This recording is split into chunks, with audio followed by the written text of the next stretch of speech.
भगवान शंकर के पूर्ण रूप काल भैरव की कथा। एक बार सुमेरु पर्वत पर बैठे हुए ब्रह्मा जी के पास जाकर देवताओं ने उनसे अविनाशी तत्व बताने का अनुरोध किया।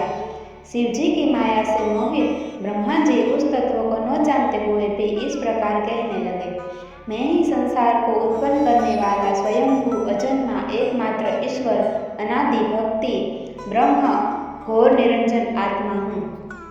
मैं ही प्रवृत्ति और निवृत्ति का मूलाधार सर्वलीन पूर्ण ब्रह्म हूँ। ब्रह्मा जी ऐसा कि पर मुनि मंडली में विद्यमान विष्णु जी ने उन्हें समझाते हुए कहा कि मेरी आज्ञा से तो तुम सृष्टि के रचयिता बने हो, मेरा अनादर करके तुम अपने प्रभुत्व की बात कैसे कर सकते हो।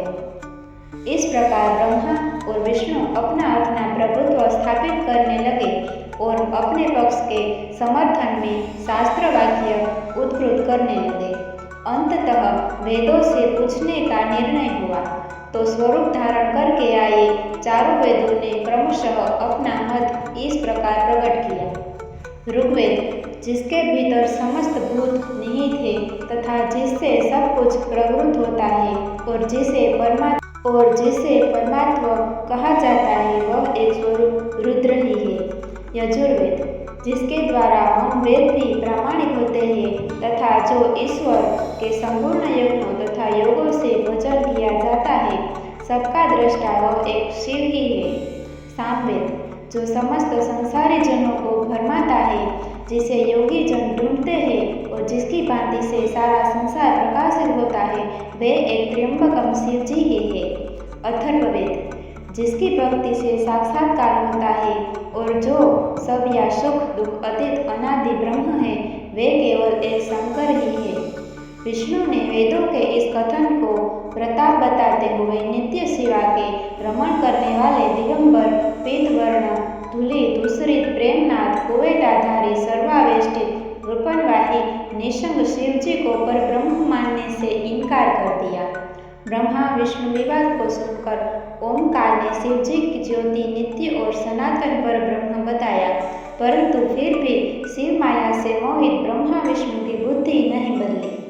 उस समय उन दोनों के मध्य आदि अंत रहित एक ऐसी विशाल ज्योति प्रकट हुई कि उससे ब्रह्मा का पंचम सिर जलने लगा। इतने में त्रिशूलधारी नील लोहित शिव वहां प्रकट हुए तो अज्ञातवश ब्रह्मा उन्हें अपना पुत्र समझकर अपनी शरण में आने को कहने लगे। ब्रह्मा की संपूर्ण बातें सुनकर शिव जी अत्यंत क्रोधित हुए और उन्होंने तत्काल भैरव को प्रकट कर उसे ब्रह्मा पर शासन करने का आदेश दिया। आज्ञा का पालन करते हुए भैरव ने अपनी बाईं उंगली से नखाग्र से ब्रह्मा जी का पंचम सिर काट डाला। भयभीत ब्रह्मा शत्रुद्री का पाठ करते हुए शिव जी के शरण हुए। ब्रह्मा और विष्णु दोनों को सत्य की प्रतीति हो गई और वे दोनों शिव जी के महिमा का गान करने लगे। यह देखकर शिव जी शांत हुए और दोनों को अभयदान दिया। इसके उपरांत शिव जी ने उसके भीषण होने के कारण भैरव और काल को भी भयभीत करने वाला होने के कारण काल भैरव तथा भक्तों के पापों को तत्काल नष्ट करने वाला होने के कारण पाप भक्षक नाम देकर उसे काशीपुरी का अधिपति बना दिया। फिर कहा कि भैरव, तुम इन ब्रह्मा विष्णु को मानते हुए ब्रह्मा के कपाल को धारण करके इसी के आश्रय से भिक्षावृत्ति करते हुए वाराणसी में चले जाओ। वहाँ उस नगरी के प्रभाव से तुम ब्रह्म हत्या के पाप से मुक्त हो जाओगे। शिव जी की आज्ञा से भैरव जी हाथ में कपाल लेकर जो ही काशी की ओर चले, ब्रह्म हत्या उनके पीछे पीछे हो चली। विष्णु जी ने उनकी स्तुति करते हुए उनसे अपने को उनकी माया से मोहित न होने का वरदान मांगा। विष्णु जी ने ब्रह्म हत्या के भैरव जी के पीछा करने की माया पूछने चाही तो ब्रह्म हत्या ने बताया कि वह तो अपने आप को पवित्र और मुक्त होने के लिए भैरव का अनुसरण कर रही है।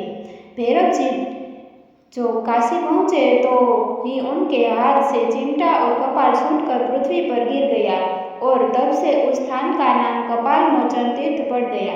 इस तीर्थ में जाकर सविधि पिंडदान और देवपितृ तर्पण करने से मनुष्य ब्रह्म हत्या के पाप से निवृत्त हो जाता है।